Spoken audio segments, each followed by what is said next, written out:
Welcome to the Daily Plunge. We are in the book of Exodus, chapter 7, verses 8 through 24. Now, Moses and Aaron go off to confront Pharaoh.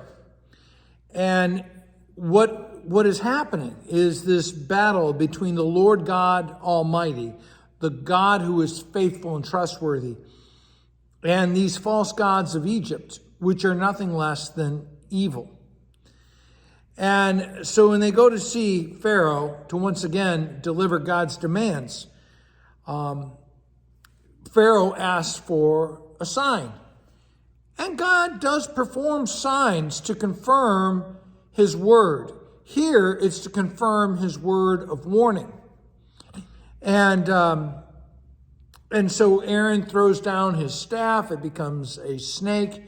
And the two magicians, they also throw down their staves, it becomes snakes, but Aaron's staff consumes those two serpents.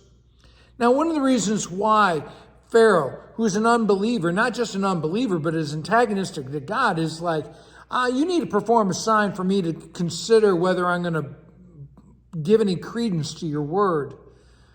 And it's still the same thing that atheists do today, that somehow God needs to prove to them rather than the vice versa. Pharaoh summons his sorcerers, these magicians, who by their secret arts, by their dark arts, bring forward these serpents. And we remember that the serpents are an important symbol of Egypt. Many of the pharaohs had serpents on their headdress and other symbols of serpents. But here's the thing. We know that the serpent represents the evil one. Now, Moses and Aaron, they now have submitted themselves to the Lord. They are obeying God's holy will, and they are now being put forth as God's warriors in this spiritual battle. And what God has promised to them, God is delivering, so that they are finding that God is trustworthy, and that when God says, I'm going to do something, he means it. But Pharaoh has an unyielding heart. He can't yield. It's just impossible.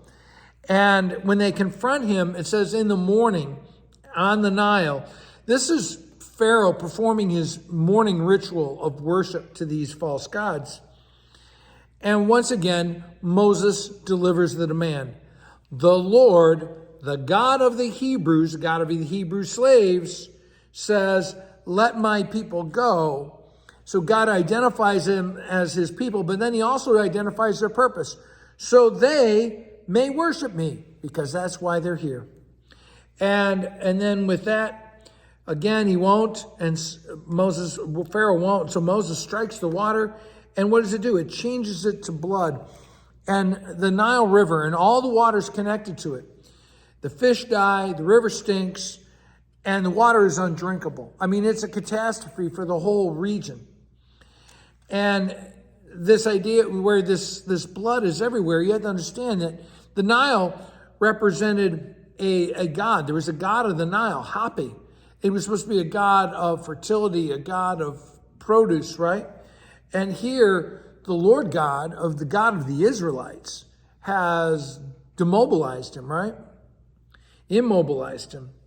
And so the magicians, by their own same dark arts, they show this counterfeit example of how they're able to turn the water into blood as well. But you know what's funny? They're not able to undo what God has done, and they're not able to do it at the same scope of what God has done.